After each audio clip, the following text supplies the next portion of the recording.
Alkisah, terdapatlah kehidupan yang sangat berbeda dan menyenangkan jauh di dasar lautan. Lumba-lumba berenang dan bernyanyi. Paus raksasa berdansa dengan ikan-ikan kecil. Sementara Duyung Mungil Arya kadangkala bersukaria dengan saudari-saudarinya di kerajaan bawah laut.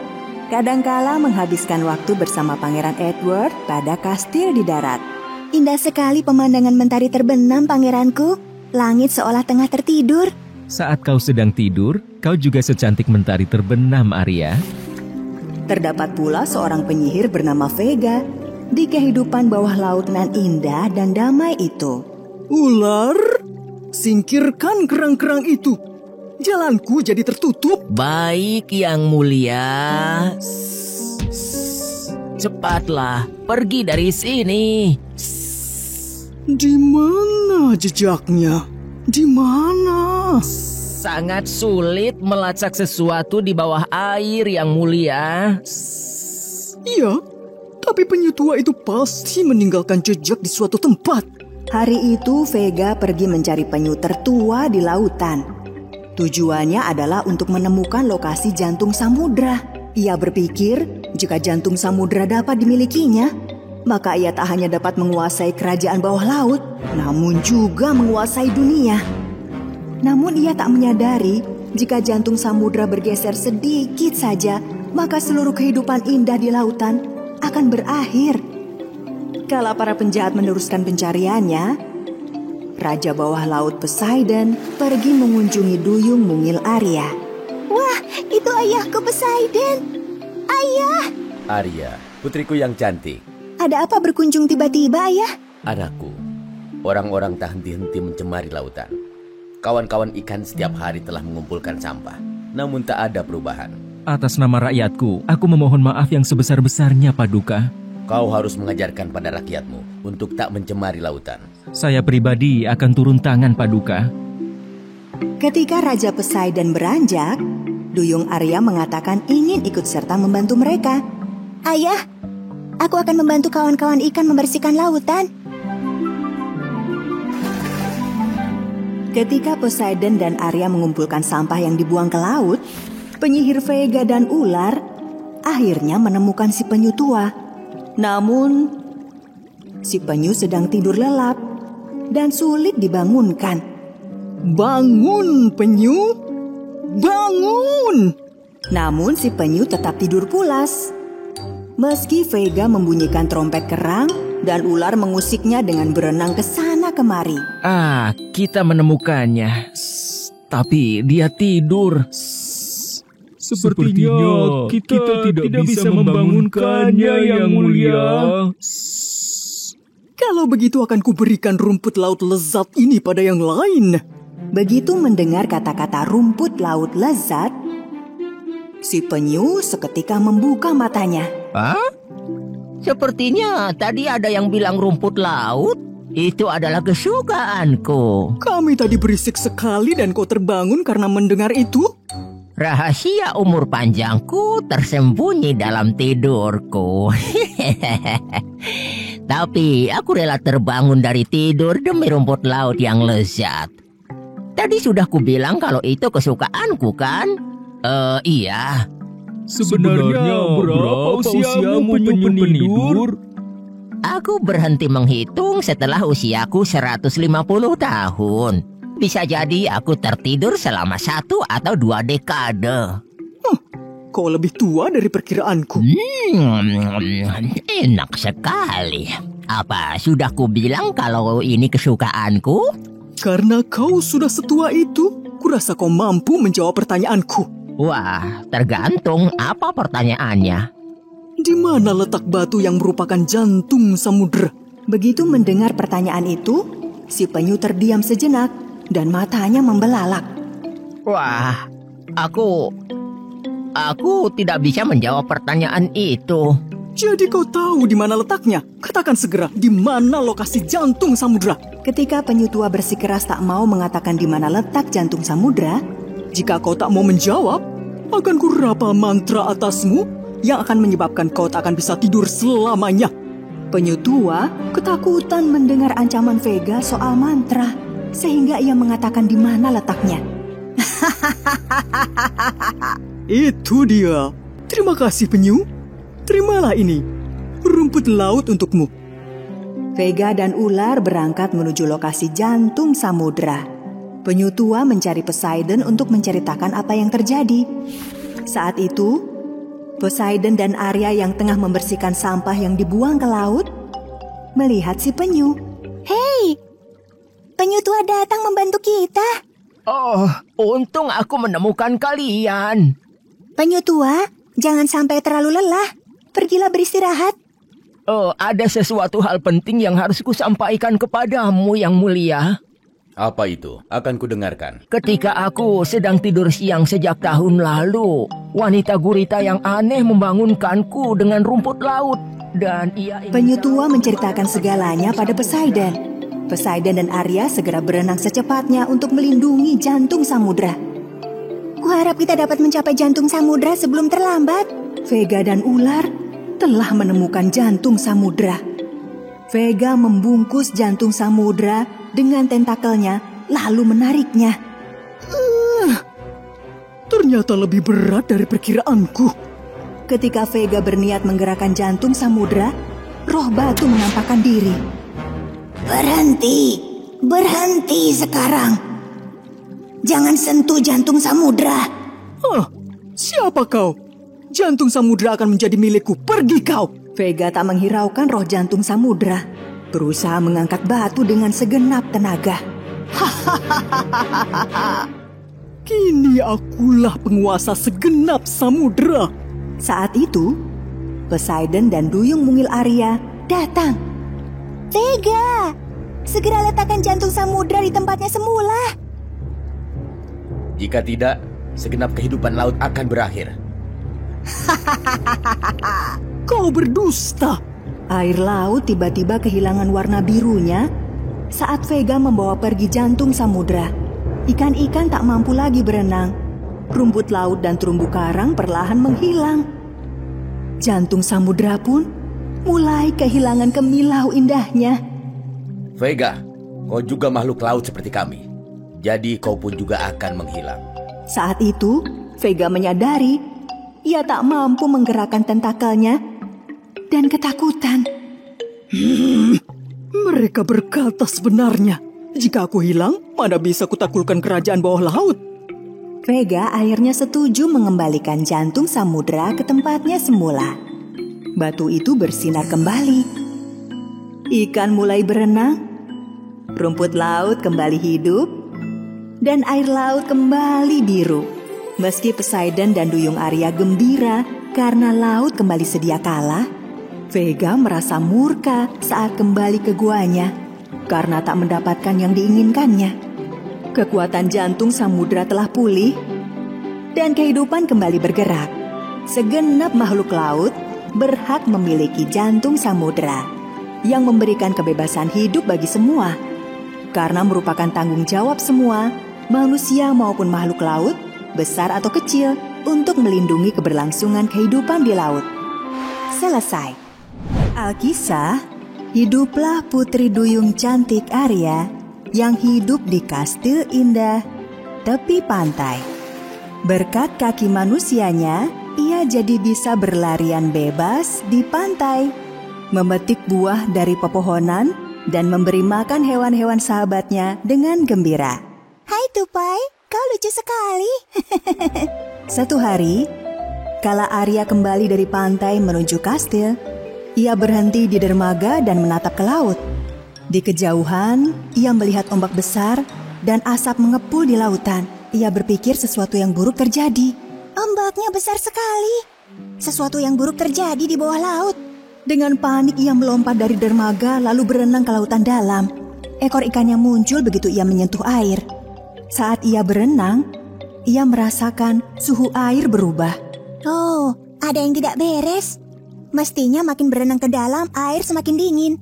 Mengapa justru menghangat? Airnya semakin hangat, hingga bahkan ujung ekor Arya memerah. Poseidon, Raja Lautan, juga menyadari lautan menghangat. Ia segera menancapkan ujung trisulanya ke pasir untuk memeriksa suhu dasar laut. Jika ujung trisulanya berubah menjadi merah, maka ia harus segera turun tangan. Seperti yang dikhawatirkannya, ujung trisulanya berubah merah karena pasirnya sangat panas. Jika suhu ini semakin memanas, maka akan menjadi bencana bagi seluruh makhluk laut. Poseidon segera meninggalkan kerajaan bawah laut, lalu menuju lokasi paling panas di laut. Arya melihat bahwa gerombolan ikan yang ditemuinya mengalami efek buruk dari perubahan suhu air laut. Saat itu, dolphin mungil Dolphy mendatangi Arya. Ekornya memerah karena panas. Arya, aku berkeliling mencarimu. Apa yang terjadi? Mengapa air begitu panas? Lihat ekorku ini. Ya, ekor kita menjadi merah, Dolphy. Kami tak akan mampu bertahan dengan kondisi ini. Lihat, bahkan kerang berubah menjadi merah. Dolphy, ajak ikan lain menuju permukaan air. Aku akan mencari sumber panas ini. Tatkala Dolphy berenang ke permukaan air, diikuti ikan-ikan lainnya, Arya menciptakan gelembung ajaib yang kuat demi melindunginya dari air yang makin panas. Dengan gelembung itu, ia mampu berenang semakin jauh menuju sumber air panas. Penyihir laut Vega, gurita jahat di lautan, tidak terpengaruh dengan naiknya suhu air laut. Bahkan, ia terlihat sangat gembira. Apa pendapatmu tentang hangatnya guaku ini, ular? Udaranya bagus untuk liburan, Yang Mulia. Panas sekali. Mari kita panaskan lagi suhu di luar dan bersenang-senang. Penyihir Vega menciptakan api sihir di bawah guanya sehingga lautan menjadi sepanas api. Mari kita panaskan sedikit lagi hingga semua ikan melarikan diri dan kerajaan bawah laut ditinggalkan untukku. Saat Vega hendak membesarkan api dengan sihirnya, kakaknya Poseidon sang raja tiba di sampingnya. Teganya kau melakukan ini. Karena panas, ribuan ikan harus meninggalkan rumah mereka menuju ke permukaan. Kau bisa menghancurkan kehidupan kita. Poseidon, menjauhlah. Jangan ikut campur atau akan kubuat apinya semakin besar dan panas. Poseidon tak menghiraukan kata-kata Vega. Meski sangat panas, ia gunakan trisula ajaibnya untuk memadamkan api. Namun gagal. Kau tak akan mampu memadamkan api ini, Poseidon. Menyingkirlah sekarang. Saat Poseidon enggan menyingkir, Vega mulai menyerangnya dengan bola-bola api. Poseidon tak mampu melindungi diri. Ekornya memerah karena panas. Ketika kekuatannya melemah, ia merasa tak berdaya dan berusaha mundur menuju permukaan air. Namun Vega merasa ini kesempatan mengalahkan raja dan melemparkan jala ke arah raja.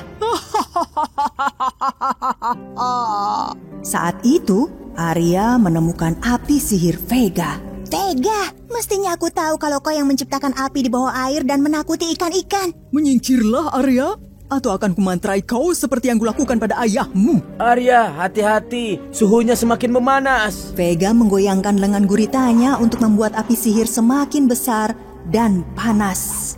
Namun Arya tidak takut dengan Vega karena tahu ia aman di dalam gelembungnya. Jangan khawatir, Ayah. Akan kupadamkan api itu dan membebaskanmu. Arya mengumpulkan segenap tenaga lalu mendekati api sihir itu dengan gelembung yang melingkupinya. Namun kemudian Vega mulai menembakkan api ke arah Arya menggunakan lengan guritanya. Gelembung Arya menghentikan serangan api itu dan melindunginya. Aku bisa memadamkan api itu menggunakan es batu. Duyung Arya kemudian mulai berkonsentrasi dan menciptakan es batu mungil di tangannya. Ia meniup es batu itu keluar dari gelembung. Es batu itu makin membesar menjadi balok es raksasa. Vega yang menyaksikan itu tak mampu menyembunyikan takjubnya kala melihat ukuran es batu itu. Oh tidak, tidak, tidak. Balok es itu jatuh di atas api sihir sehingga memadamkan api bawah laut itu. Lalu Arya menyelamatkan ayahnya yang terkurung dalam jala. Poseidon mengayunkan trisulanya ke arah Vega dan menghalaunya ke lautan dalam yang sangat-sangat jauh. Tidak! kau berhasil memadamkan api itu, Arya. Atas nama segenap kerajaan laut, kuucapkan terima kasih, putriku yang cantik. Begitu suhu air normal kembali, seluruh ikan, kerang, dan kura-kura kembali ke rumah mereka di dasar laut dengan gembira. Hore, menggembirakan sekali. Kita terselamatkan lagi. Air laut memang dingin, namun ikan yang hidup di sana tidak pernah kehilangan kehangatan di hati mereka. Halo teman-teman, aku gembira kalian selamat. Alkisah, di negeri yang jauh, terdapatlah kastil indah di tepi laut. Pangeran kuat dan tampan di kastil ini bernama Edward, dan putri kesayangan itu adalah Arya. Pada suatu hari yang berangin, Pangeran Edward, Arya, dan kru mereka memulai pelayaran untuk menjelajah negeri baru. Di tengah perjalanan, tatkala para kru sibuk bekerja, Pangeran Edward menggunakan teropongnya untuk memindai cakrawala nan jauh. Duyung Arya sibuk mengendalikan kecepatan angin di udara. Oh, aku melihat ada pulau baru. Yeay! Yeay! Pulau! Pangeran segera mengambil alih kemudi, mengarahkan kapal ke arah pulau yang dilihatnya di kejauhan. Namun, kapal bergerak terlalu cepat, sehingga semua orang oleng dari satu sisi ke sisi yang lain. Oh tidak! Oh! Pembuat peta kehilangan keseimbangan dan menjatuhkan petanya ke laut. Jangan petanya! Kapten, hamba menjatuhkan petanya. Maafkan hamba. Pangeran Edward melihat peta itu menghilang di telan ombak. Aduh, kita memerlukan peta itu. Arya, ia menjatuhkan petanya. Mungkin kita bisa menavigasi dengan mengikuti arah awan. Arya dan Pangeran Edward menatap ke arah langit. Namun tidak ada awan di sana. Semua mulai berpikir bagaimana caranya melakukan navigasi di laut bergelombang itu tanpa peta. Sementara itu, si ular dua kepala yang tinggal di bawah laut menemukan peta penting itu. Manusia lagi-lagi membuang sampah di laut. Ular membawa peta itu dan menyerahkannya pada Vega, penyihir bawah laut. Yang mulia, sewaktu berkeliling, aku menemukan kertas ini. Jika Anda tidak memerlukannya, akan kuberikan pada ikan pemulung. Vega meraih kertas yang dibawa ular. Ia memeriksanya dan menyadari bahwa itu adalah peta penemuan milik kerajaan. Ini peta yang digunakan Pangeran Edward, ular. Apa? Peta? Ya. Lalu, apa yang bisa kita lakukan terhadap peta itu, Yang Mulia? Kau punya dua kepala, paling tidak gunakan salah satunya, ular. Penyihir Vega membuat rencana untuk melacak keberadaan kapal di mana Pangeran dan Arya berada, lalu membuat kapal itu tenggelam. Sementara itu, Arya memutuskan untuk berenang menyusuri lautan untuk menemukan peta itu. Ekor ajaibnya muncul kembali begitu ia terjun ke dalam air. Tak lama kemudian, ia bertemu dengan Dolphy, sahabatnya. Dolphy, kami menjatuhkan peta di tengah perjalanan. Adakah kau melihat sebuah peta di suatu tempat di sini? Arya, jika kertas peta jatuh ke air, ia akan basah dan hancur. Kau bahkan mungkin tak akan bisa menemukan potongannya. Iya, tapi itu peta jelajah lautan. Dibuat dari bahan tahan air dan digunakan para pelaut. Kita bisa mengunjungi ikan pemulung dan bertanya padanya. Arya dan si lumba-lumba mungil berenang secepatnya menemui ikan pemulung. Ikan pemulung mengumpulkan barang-barang yang dibuang orang ke laut. Mereka tak menyadari bahwa Vega telah menemukan peta itu, lalu dengan kekuatan sihirnya menciptakan gunung es berbahaya di depan kapal pangeran.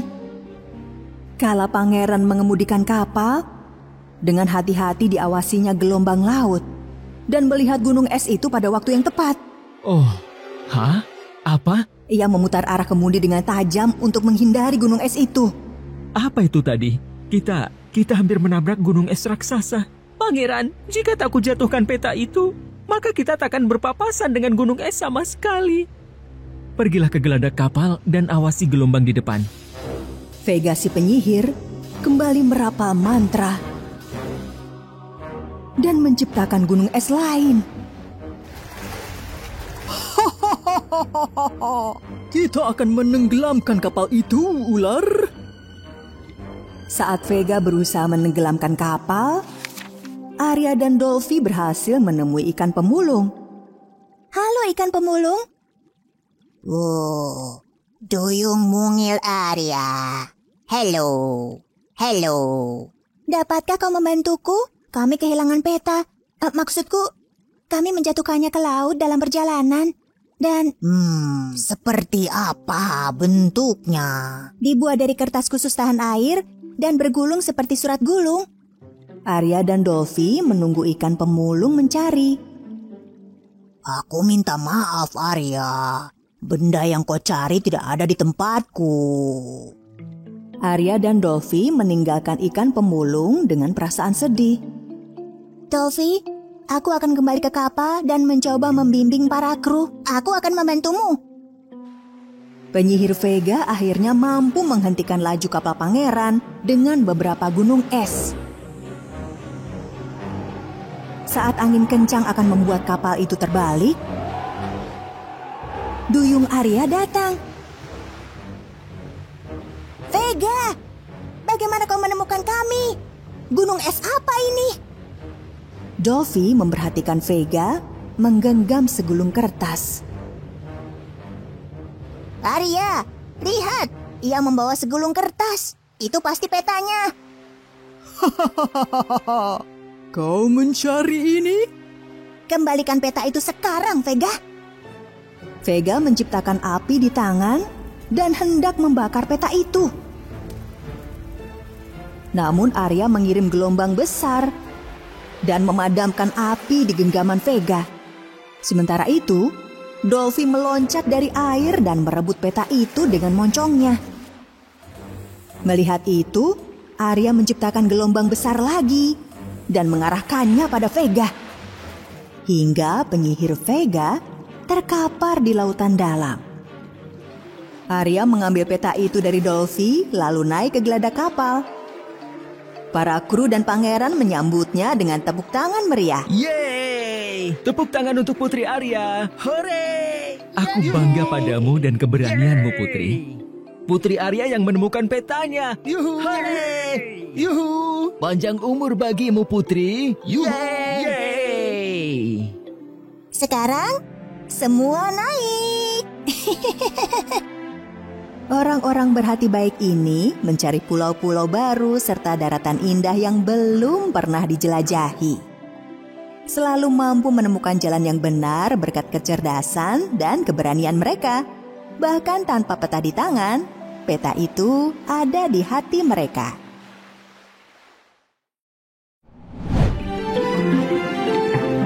Di kedalaman lautan biru dari dunia bawah laut, sekelompok ikan hiu menemukan peti harta karun yang dilapisi kilauan emas. Ketika mereka sedang berburu mangsa yang segar, mereka mulai mengitari kotak itu. Mereka berusaha untuk membuka peti tersebut. Namun mereka gagal. Peti ini sangat rapat dan tidak bisa dibuka. Kotak itu sudah pasti berisi emas. Lihatlah, berkilau. Apa kau pikir itu cukup untuk membeli kerajaan bawah laut? Geng hiu yang menakutkan ini membuat suara teriakan kuda laut dengan mengibaskan ekor mereka dengan cepat untuk membuka kotak tersebut. Tapi kotak itu tidak bergerak sama sekali. Kali ini, si hiu mencoba untuk memotongnya dengan sirip runcing mereka. Namun, kotak itu tetap tidak bisa terbuka. Sebagai usaha terakhir, mereka menggigit kotak itu menggunakan gigi-gigi mereka yang menakutkan. Tapi kotak itu tetap tidak bisa terbuka.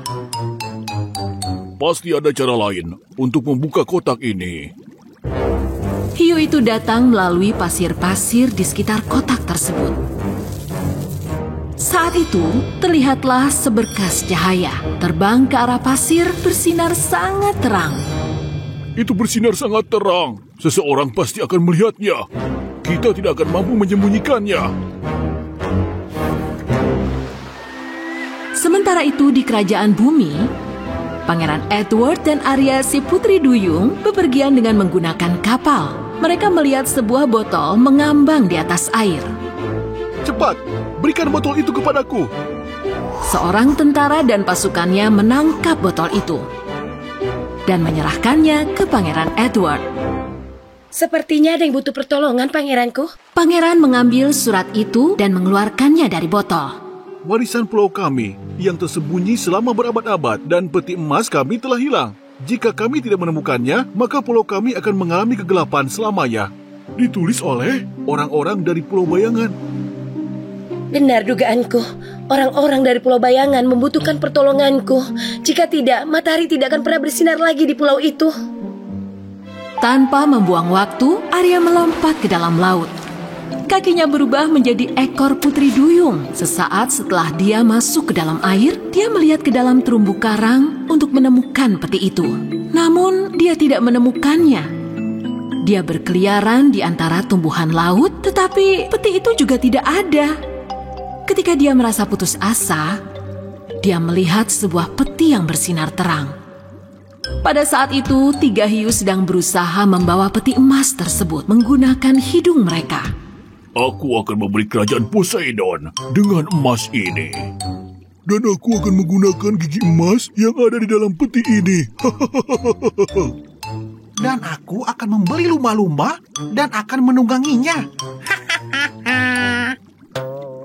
Hei, pergi menjauh dari peti itu. Kalian tidak boleh menyentuh barang milik orang lain tanpa izin. Peti itu adalah milik penduduk Pulau Bayangan. Geng hiu itu mulai mengitari Arya untuk menakutkannya. Semua yang ada di lautan ini adalah milik kami, Putri Duyung Cilik. Ketika geng hiu itu akan menyerang Putri Duyung Cilik itu, Arya berenang dengan kekuatan ekornya yang luar biasa dan dengan mudah mengambil peti emas itu dan memindahkannya. Geng hiu itu terkejut ketika melihat Arya mendapatkan peti itu dengan mudahnya. Lalu mereka segera mulai mengejarnya. Kami yang menemukannya, itu milik kami. Tinggalkan itu sekarang. Arya berlari melewati lubang batu untuk menghindari peti itu dari kejaran para hiu yang mengejarnya. Walaupun kedua hiu itu dapat melewati lubang, namun sayangnya ketua hiu terjepit di lubang itu. Selamatkan aku! Aku terjebak di bebatuan. Namun geng hiu itu tidak dapat menolong ketua mereka dari lubang itu dan lanjut mengejar Arya dengan tamaknya. Setelah berenang sejenak, mereka melihat ekor berwarna hijau di balik bebatuan yang berlumut. Kami menemukanmu, Putri Duyung Cilik. Menyerahlah atau melawan. Saat salah satu hiu menggigit ekor di balik bebatuan dan dia mulai bergemetar. Karena ekor yang digigitnya ternyata adalah kabel listrik. Aku rasa aku tidak dapat bergerak. Kau sajalah yang mengejar peti itu. Hiu lainnya pun menjadi begitu serakah dan mengejar peti itu sendirian. Sementara itu, Arya si Putri Duyung Cilik mulai merasa lelah untuk membawa peti itu. Melihat kesempatan ini, hiu itu mengendap-endap dan menangkap Arya. Tapi untungnya Arya dapat menyingkir dari hiu itu, menggerakkan ekornya dari satu sisi ke sisi yang lain. Segera setelah dia melemparkan peti itu ke permukaan air dengan sekuat tenaga, dia berenang ke arah yang berlawanan untuk mengecoh hiu itu. Apakah aku harus mengejar peti itu atau Putri Duyung Cilik dulu? Peti atau Putri Duyung? Peti atau Putri Duyung? Lalu peti itu terjatuh tepat di kepala si hiu. Dan hiu itu terhempas di kedalaman lautan. Dan Arya mengambil peti tersebut dan berenang secepatnya menuju kapal. Ekornya berubah menjadi kaki manusia kembali. Pangeran sangat bahagia ketika melihat peti itu ada di tangan Arya. Pangeranku, ayo kita segera kembali ke pulau itu sebelum terlambat dan kembalikan peti ini kepada pemilik yang sah. Arya, si putri duyung cilik, dan Pangeran Edward telah mengantarkan peti itu kepada penghuni Pulau Bayangan. Semua penduduk pulau sangat bahagia dan segera membuka peti itu dengan penuh kegembiraan. Di sana hanya terdapat satu lampu, tapi ini adalah lampu ajaib. Tiba-tiba, Pulau Bayangan itu berubah menjadi pulau bercahaya yang terang benderang. Arya dan Pangeran Edward bersiap untuk berlayar lagi, pergi meninggalkan pulau bercahaya itu. Pada saat itu pula, geng Hugh menemukan peta harta karun lainnya di dalam laut. Wah, lihatlah, ada peti harta karun lain. Geng Hugh yang jahat itu dengan senangnya menghampiri peti tersebut. Dan tiba-tiba seekor gurita besar berwarna kuning keluar dari peti itu dan melompat ke arah mereka. Dengan menggunakan tangannya, dia melempar hiu itu jauh sekali. Tidak!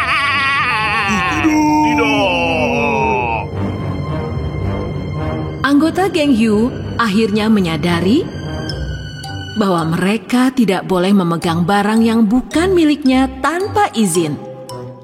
Meskipun itu sulit,